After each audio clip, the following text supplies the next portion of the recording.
Devo cambiare il microfono? Devo cambiare la scheda audio? Ecco, queste sono due tra le principali domande che spesso mi rivolgono o i miei corsisti oppure persone che mi chiedono consiglio per quanto riguarda i podcast. La risposta che io do quasi sempre è quella di riflettere. Perché? Perché spesso le persone, ascoltando qualcuno che magari ha una qualità audio molto buona, pensano che comprando quella scheda audio, comprando quel microfono, possano avere la stessa qualità audio. Il che non è sempre vero. In alcuni casi sì, ma nella maggior parte dei casi no. Perché non è il microfono o la scheda audio a fare la differenza, soprattutto in un home studio come il tuo. Quindi se tu hai una stanza non trattata o trattata poco e magari non benissimo, non è il microfono o la scheda audio a fare la differenza. Sai qual è la vera differenza? Cosa fa la vera differenza?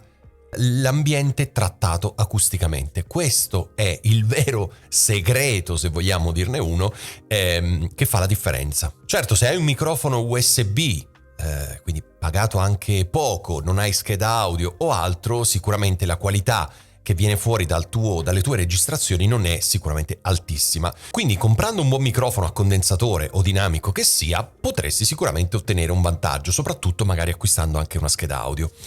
Però ti invito a riflettere su una cosa.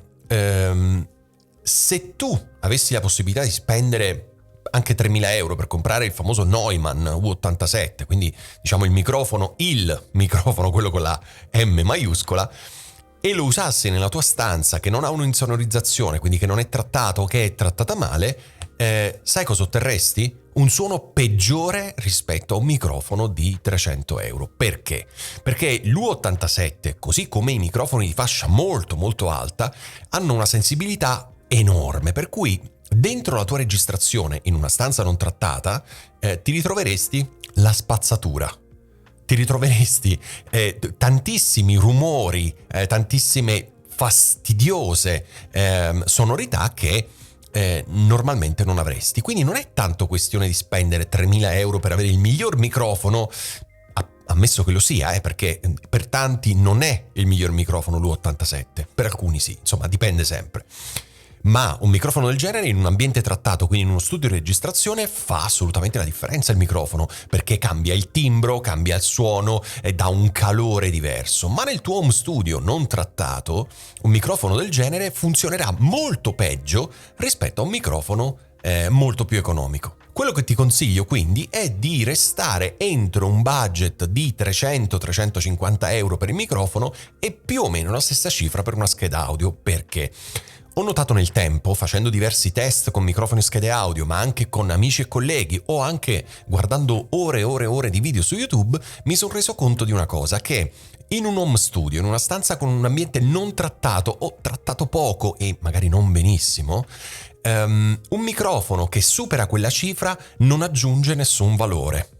Quindi ti consiglio, proprio come consiglio fraterno, di restare entro quel range, 300-350 euro al massimo, e ci sono tantissimi buoni microfoni che in un ambiente non trattato possono darti un ottimo aiuto. Stessa cosa per le schede audio. Spendere di più non ti aiuta a ottenere un vantaggio, cioè se anche tu dovessi spendere 200-300 euro in più non otterresti nulla in più, quindi sarebbero soldi buttati fondamentalmente. Ora, la scelta, poi il discorso qui si apre perché la scelta tra microfono a condensatore o microfono dinamico, lo sappiamo bene, sono due tipologie di microfono completamente diverse.